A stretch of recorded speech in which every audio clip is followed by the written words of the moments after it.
Pourquoi pries-tu de toutes tes forces, et pourtant Dieu ne répond pas? 99% des chrétiens se trompent sur la véritable raison pour laquelle leurs prières ne sont pas exaucées. Aujourd'hui, je vais te révéler 3 vérités cruelles au sujet de la prière. Jésus veut que tu écoutes attentivement, car cela concerne ton destin. Ésaïe, chapitre 59, versets 1 à 2 le dit très clairement, « Non, la main de l'Éternel n'est pas trop courte pour sauver, ni son oreille trop dure pour entendre. Mais ce sont vos crimes qui mettent une séparation entre vous et votre Dieu. » T'es-tu déjà demandé pourquoi Dieu semble silencieux? Première vérité, ce n'est pas que Dieu n'écoute pas, mais qu'il y a un obstacle. Beaucoup pensent que Dieu est trop occupé, ou qu'il ne les aime plus. Faux. Dieu est toujours prêt à te répondre. Mais s'il y a dans ta vie des péchés cachés, ces rancunes que tu refuses d'abandonner, ces secrets au cœur de la nuit, ces transactions malhonnêtes, ces péchés deviennent comme un mur épais qui bloque ta prière.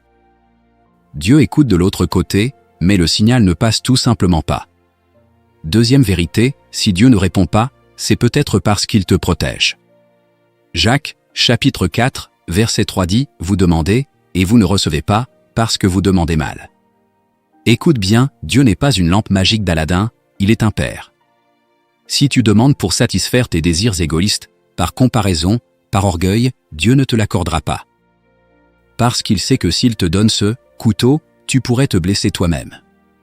Le refus de Dieu est en lui-même une grâce. Troisième vérité, si ton cœur est pur, tes motivations sincères, et que Dieu ne répond toujours pas, cela signifie qu'il prépare pour toi un miracle plus grand. Regarde Daniel, il a prié pendant 21 jours avant d'avoir une réponse. Pourquoi? Parce qu'il y a un combat dans le monde spirituel. Un retard ne signifie pas un refus. Dieu utilise ce temps d'attente pour agrandir ton vase.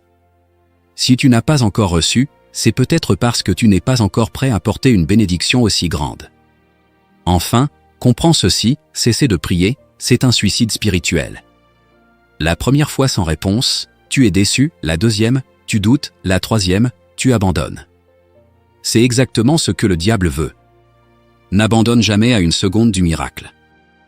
Si ces 3 vérités t'ont éveillé, écris dans les commentaires, « Seigneur, enlève ce qui me bloque. » Si tu veux apprendre le secret d'une prière qui traverse le monde spirituel et atteint le ciel, ajoute le numéro dans la vidéo et envoie-moi un message privé, je veux apprendre.